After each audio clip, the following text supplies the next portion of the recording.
A blood test that screens for cancer sounds like the future, but does it replace the screenings we already do? Today, we're tackling a key question for anyone thinking about the Gallery test. Is this an alternative or a supplement to the mammograms, colonoscopies, and pap smears we've relied on for decades? Reporting from Glacier View, Alaska, I'm Doreen Lorenz. Dr. Sally, where does Gallery actually fit into our screening routine? Oh, this is so important. It's one of the most important misunderstandings that we need to clear up. So, Gallery at this time is not meant to replace your traditional screenings. It is meant to fill in the gaps they leave behind. Let's think about it this way. At this time, the positive predictive value of a screening mammogram is between 4 and 10%. What that means in English is that of every 100 women that go and get a mammogram, only 4 to 10% of them who are told there's something suspicious on there actually have cancer. Okay, let's compare that to the current stats on the gallery. For every 100 women that go in and get a gallery, and it says they have a positive signal for breast cancer suspicion, 62% of those women will go on to actually have a cancer diagnosis or breast cancer.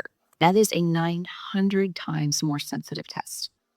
Similarly, colonoscopies catch colon cancers. Pap smears screen for cervical cancer. But let's look at ovarian, pancreatic, liver, esophageal. There are no screening tests at all for those. Those account for most cancer deaths. They are the most silent and most rapidly growing cancers.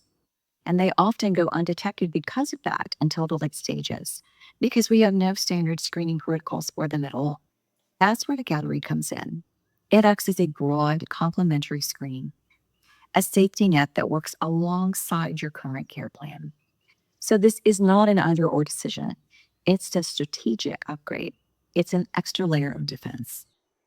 That makes a lot of sense, but how should we shift our mindset when it comes to adding new tests like this? Here's the trap we fall into.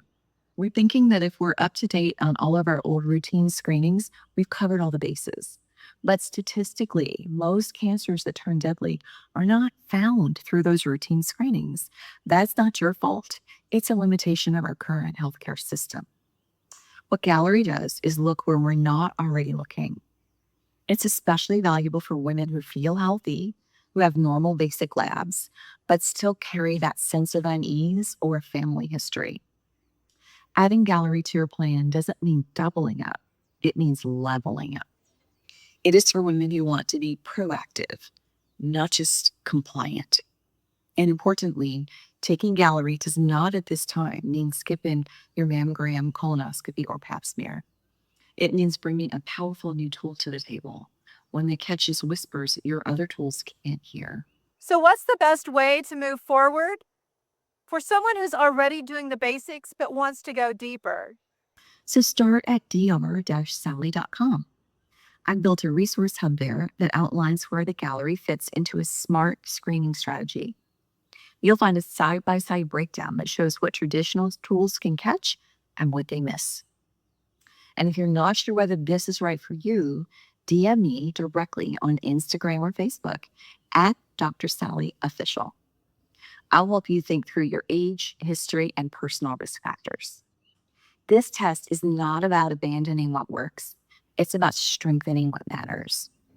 If today's conversation clarified something for you, share it with a friend. Subscribe to our podcast, and let's keep exploring what your body's been trying to tell you all along. It's not a choice between old and new, it's a strategy built on both. Gallery isn't replacing our trusted tools, it's expanding our reach. I'm Doreen Lorenz, asking the questions that help you make decisions with power, not pressure. Take care of yourself and take the lead in your health.